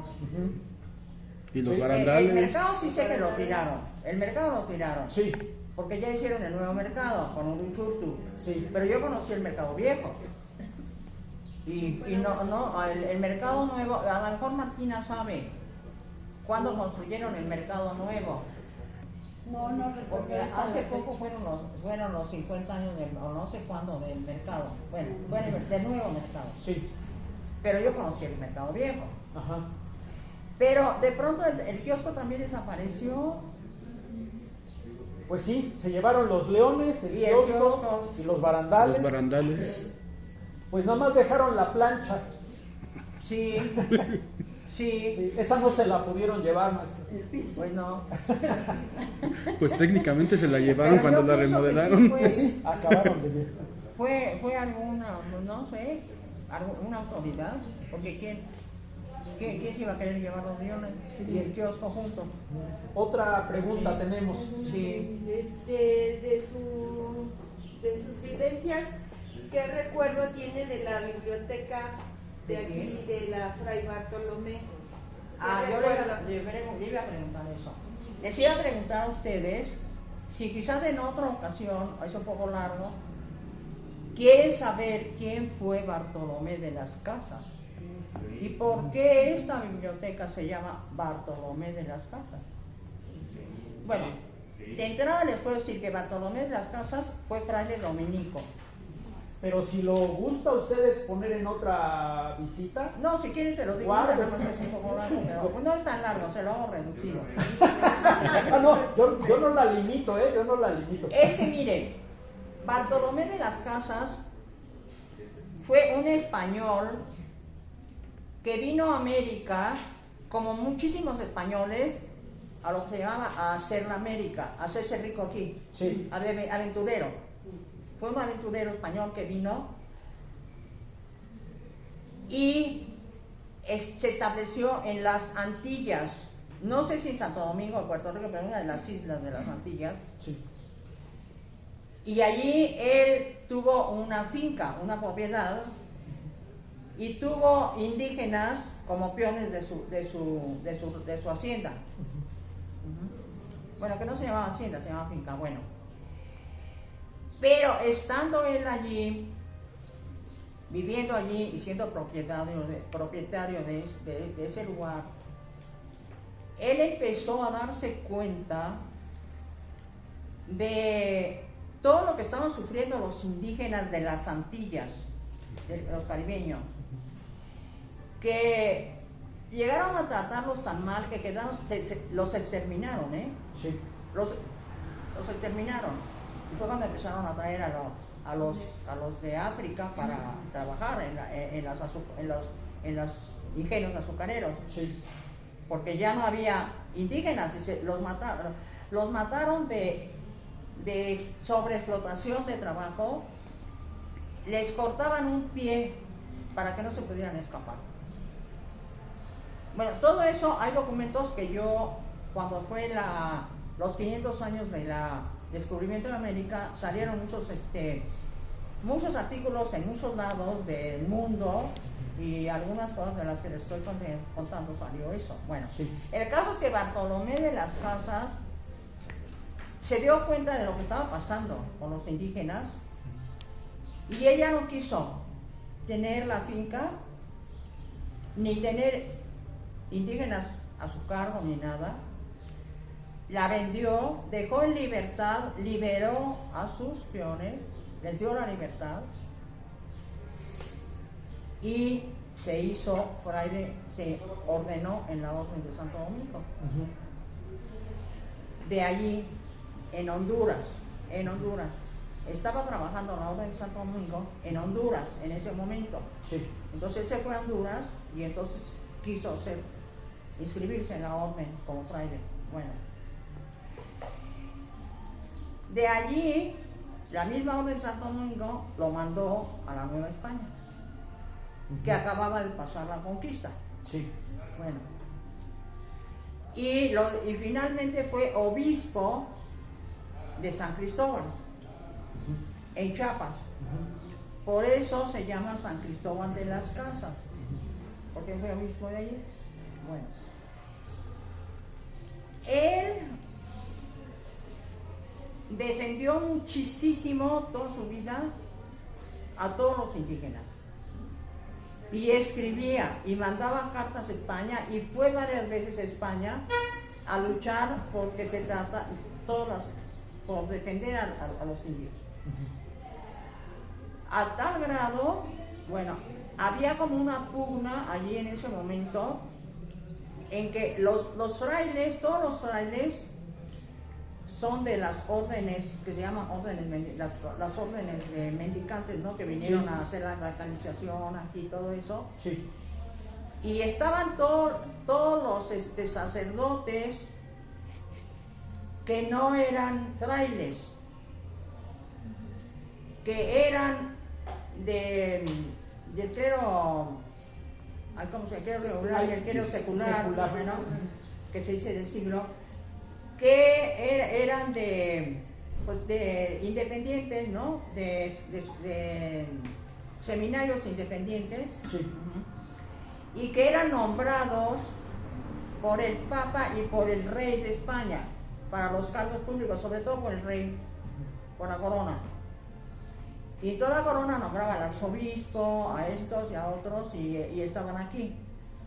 Muchos de ellos fueron virreyes. Muchos de ellos fueron virreyes también. Sí. Bueno, entonces había esta parte del clero, digamos, esta parte del clero, no le preocupa, en general, con algunas excepciones, no se preocupa mucho por proteger a los indios, ni los virreyes tampoco, excepto algunas excepciones. Bueno, a ellos lo que les interesaba pues, era vivir bien y tener bien sus prebendas aquí, y gobernar en su favor. Sí. Y entonces los de las órdenes de los frailes estaban luchando en contra de ellos. Había una pugna entre los dos sectores. Sí. Porque los frailes querían defender a los indios y a los otros pues, no les importaba. Sí. De esta manera, Fray Bartolomé de las Casas escribió muchísimos escritos, fue a España varias veces, en algunos concilios y ese tipo, y denunciaba una cantidad de cosas que sucedían aquí. Y tiene un libro que se llama Historia de las Indias. Bueno, si a ustedes les interesa, lo pueden comprar en Porrúa. Y ahí él denuncia todo lo que, los desmanes que se hacía en contra de los indios aquí en la Nueva España. En esa época, en el primer siglo, el siglo XVI. Bueno, entonces lo corrieron, como estaba denunciando todo eso, mucho alboroto y todo, lo excluyeron de los concilios, ya no le permitían entrar. Y lo empezaron a bloquear, ¿verdad? Y ya se lo han dado. Pero él siguió lucha y lucha y lucha hasta que se murió. Finalmente, ese libro, Historia de las Indias, y otros que escribió, estuvieron prohibidos en España hasta muy entrado el siglo XX, hasta después de 1950. Estuvieron prohibidos. O sea, durante escondidos. Siglos. Durante siglos, entonces. Durante siglos. Para que no se supiera nada de lo que él contaba. Bueno, pero él hasta que se murió estuvo luchando, luchando y luchando, y lo excluyeron y lo hicieron menos y todo. Antes no lo mataron, pero no se atrevieron a matarlo. ¿Y por qué se llama la biblioteca Fray Bartolomé de las Casas? Yo creo, no sé, pues yo creo que le pusieron Fray Bartolomé de las Casas porque él era dominico, era de la Orden de Santo Domingo. Sí. Y el convento de Azcapotzalco lo construyó la Orden de Santo Domingo. Es un convento dominico. Y también la parroquia, nuestra catedral. Sí. Bueno, y esta biblioteca está construida dentro del atrio de la parroquia. Sí. Esta esquina era parte del atrio de la parroquia. Y él escribió, además es autor. Bueno, además es autor, claro, es literato, tiene libros y todo. Sí. Entonces, y era dominico, y hace su personaje muy respetado y muy importante para México.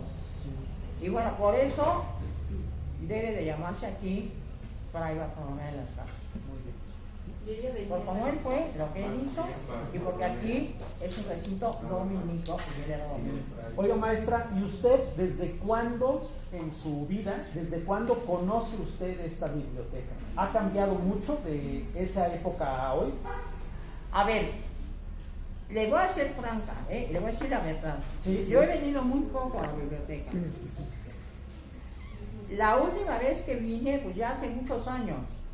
Todavía no era catedral ni nada. Sí. Vine a buscar aquí un libro que aquí me lo proporcionaron, por cierto, que es Azcapotzalco en el tiempo. Es un buen libro que mandó a hacer un delegado, Azcapotzalco en el tiempo. Y aquí me brindaron muy bonita atención y todo. Bueno, yo sí creo que se ha modernizado. Por ejemplo, ya tienen todo el servicio de computadoras, tienen todos estos retratos que están aquí. Sí. Está muy bien conservado el mural de Orman, que pues ahorita yo ya no lo puedo ver, pero sí lo conocí, lo pude ver en su momento. Sí. Y creo que es muy importante, es la biblioteca más importante de Azcapotzalco. Pues sí, Sí, la más claro, antigua y claro, la es más la biblioteca importante. más importante de Azcapotzalco. Sí. Y entonces, pues yo creo que se ha hecho una buena labor para conservarla, y qué bueno que le están ustedes dando estas actividades que pues sí son idóneas para esa biblioteca, son excelentes, y que le dan cabida a la gente de Azcapotzalco, atraen a la gente, porque a lo mejor no venía tanta gente como viene ahora. Le está dando también conocimiento hacia el exterior de que existe esta biblioteca, y que se hacen aquí eventos muy importantes, y que puede venir cualquier gente y todo, y ya hay que seguir en esto. A mí me parece muy bonito todo lo que están haciendo, muy importante, muy bien hecho, y bueno, pues eso es. Muy bien. Y voy a venir yo más seguido. Muy bien. Pues aquí la recibirán y la recibirán. Sí, me falta cooperar más.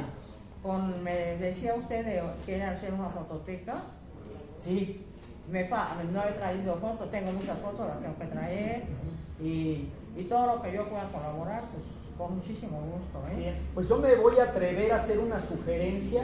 Sí. La exposición fotográfica actual que nos rodea en este momento ya tiene varios meses. Ajá.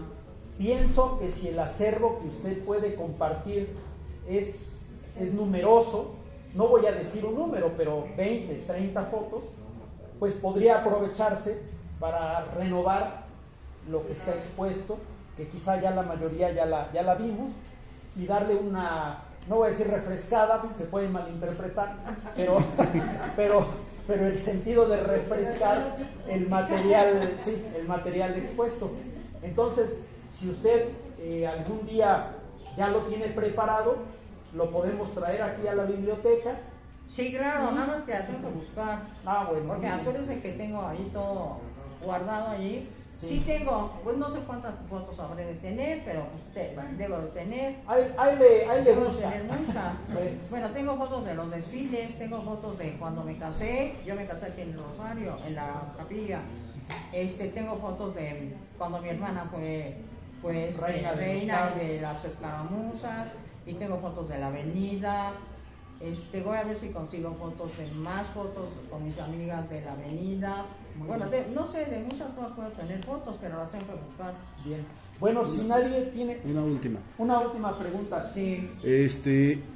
Se ha hablado muchísimo del Azcapotzalco prehispánico, del Azcapotzalco de la época de la independencia, y un poco sobre el Azcapotzalco porfiriano.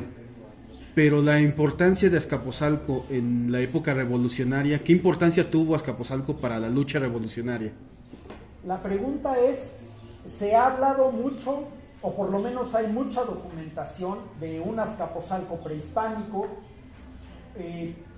A lo largo de diferentes periodos, pues hay algo de material de la historia de Azcapotzalco. Pero la pregunta es, en particular, Azcapotzalco en la época de la Revolución, ¿usted estima que hay suficiente documentación? ¿O usted qué opina de ese periodo con Azcapotzalco y la disponibilidad de información y documentos?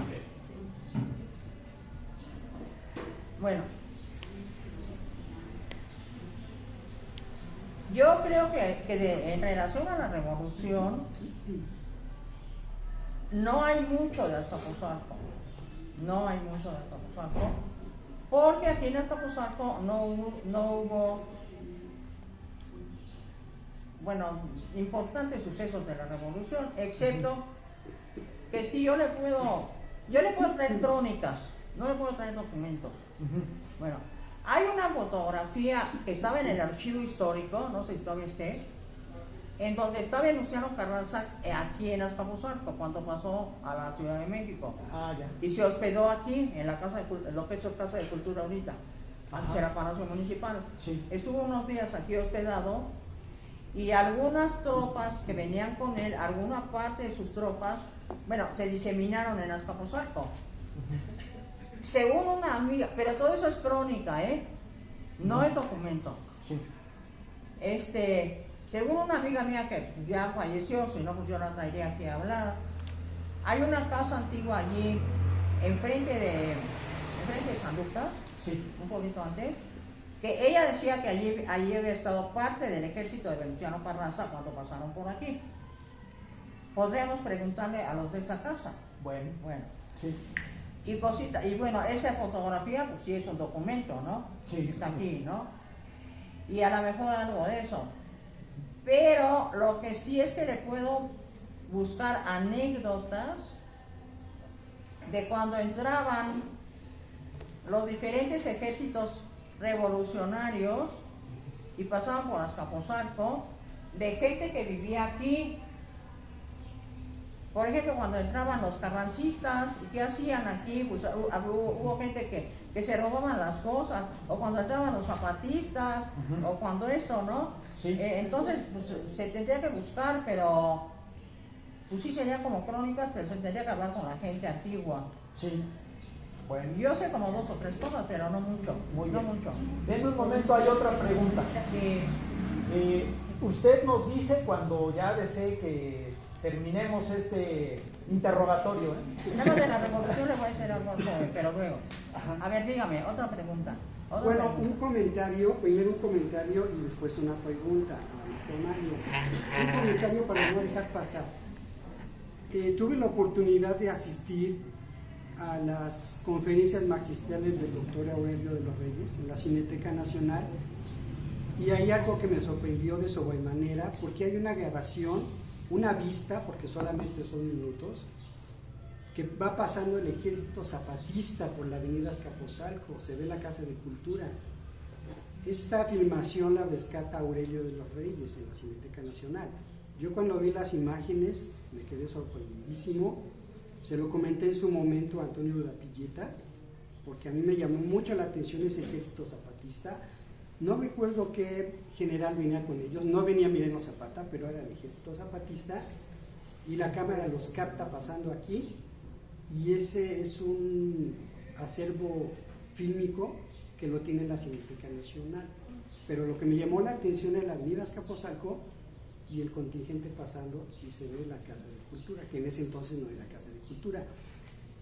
Maestra Amalia, es un gusto escucharla. Ahora sí va la pregunta. Soy José Carvajal, maestra Amalia, aquí oyéndola.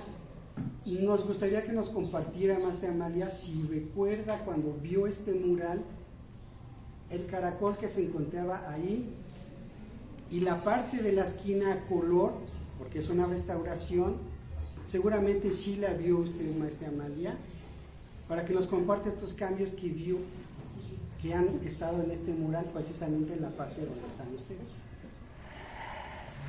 La pregunta, maestra, es si puede usted identificar los cambios que tiene el mural de Juan O'Gorman. No, ya no los veo porque no veo. Bueno, en aquel entonces... Ya no veo, no puedo saber. La persona que pregunta insiste si no de memoria se sabe las diferencias del mural. A ver, usted dígame cómo es el mural ahorita y yo le digo si está igual o no. Mire, maestra María. A ver, descríbemelo, carnal. Maestra Amalia, soy José Carvajal. Soy José Carvajal. A ver, José, ¿qué estás haciendo? Bueno, ¿Cómo te va? Hola, Qué maestra gusto de Amalia. verte. A mí también igualmente. A ver, La pregunta es esta, maestra Amalia. Si llegó a ver en el mural el famoso caracol que se encontraba. ¿El qué? Caracol. Un caracol que ya no está, que estaba aquí. Eso ya tiene, estoy hablando, hay una foto de 1926. ¿Y dónde aparece el caracol? Exactamente. Y la parte, llegó a ver la parte a colores, maestra Amalia, que ya no está ahorita, porque hace muchos años. Pues todo era colores. Pero hay una parte que tenemos en la esquina, maestra Amalia, que es color sepia, porque se perdió. Recuerda que se perdió esta parte. Sí. ¿Recuerda esos colores y este caracol al centro, maestra Amalia? A ver, dígame de qué tema es eso. ¿Es del mural? Bueno, No, el tema ya sé, es la historia del Azcapotzalco, pero esa parte que usted dice. Bueno, la parte es la de la esquina donde hay un autobús, se ve un autobús en la esquina. Yo tengo entendido que obviamente tenía color. ¿Recuerda qué colores era o cómo era? Porque yo supe que en la restauración no le pusieron color porque no tenían la fuente de colores.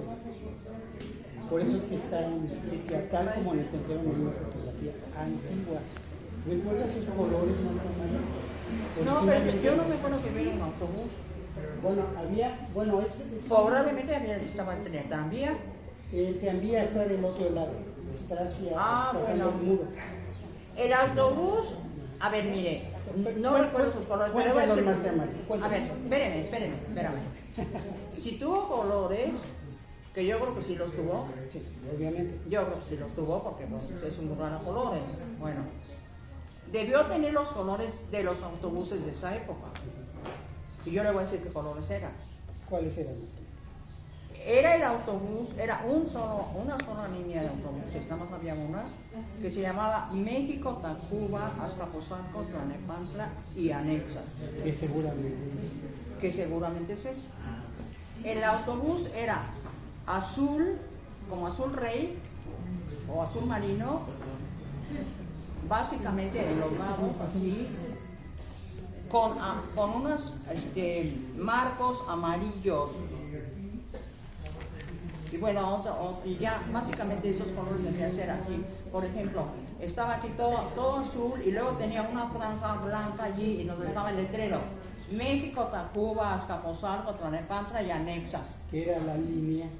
Era una línea en los lados a donde decía pues, el nombre de la ruta. Era larguísimo, porque dice México, Tacuba, Azcapotzalco, Tlalnepantla y anexas. Agarraba todo el camión. Y abajo estaba todo azul marino, arriba también otra franja azul marina y luego estaban todas las ventanas y tenía los marquitos amarillos. Y yo no me acuerdo el techo de qué color era, debe haber sido también azul. Sí, se ve que tenía un color, pero bueno, maestra María. Pero no sé, cuando lo restauraron, pues no, ¿por qué no fueron a ver de qué color eran los autobuses? Sí, ya.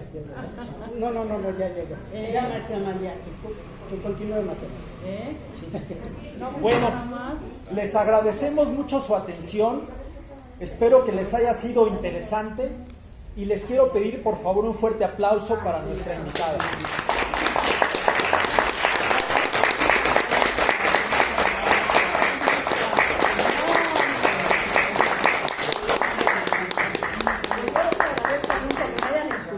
Todo.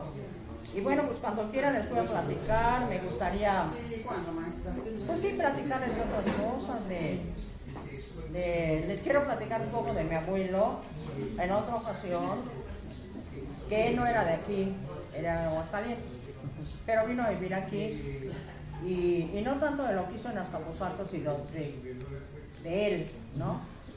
Porque él, si usted quiere saber algo de la revolución, pero él participó en la revolución, pero en 1909, cuando se fundó el Partido Antirrevolución, es fundador del partido. Sí. Bueno, y después estuvo preso y todo. Entonces él, después de que salió de la cárcel y todo, ya vino a Azcapotzalco. Sí. Bueno, pues no participé nada más. Ese podría ser una referencia de algo de la revolución aquí, que un señor que fue fundador del partido pues vino a vivir aquí, pero nada más. Pues nada más, pero es muy importante. Sí, muchas gracias, maestra. Bueno.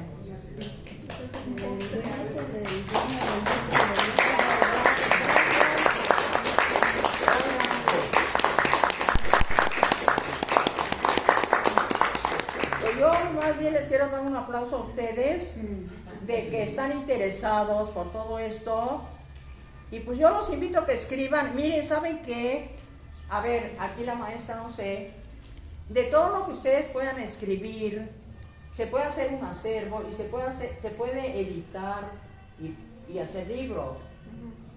Eso lo puede hacer la alcaldía. Bueno, y se puede llamar Memoria Colectiva de Azcapotzalco o algo así, ¿eh? El taller Relatos de Azcapotzalco cumple con ese objetivo, por eso fue creado este taller, para que las personas que quieran escribir una crónica, por eso es este taller, para que lo hagan y más adelante se estén editando sus trabajos por parte de la alcaldía. Claro, bueno, entonces pues escriban lo que ustedes quieran y todo es importante, ¿verdad? Maestra Martina, usted tenía un comentario. Para que supiera, ya se me fue su nombre. ¿Cómo se llama? César. Que también el nieto del dueño del Dux de Venecia ha hablado de la revolución. Podías acercarte hasta ver algunas fotografías. Y ¿qué otra cosa? De los zapatistas principalmente, que hasta con caballo entraron ahí. Muchas gracias. Eso lo platicó. Pues yo les agradezco mucho a ustedes su asistencia y en especial al licenciado Martín Borboa, que él fue quien muy amablemente le hizo la invitación a la maestra Amalia Elorduy. Entonces, gracias a ese contacto es como hoy la tenemos y la esperamos nuevamente en otra visita aquí en esta su biblioteca maestra. Bueno, aquí es gracias a ustedes. Estamos contentos.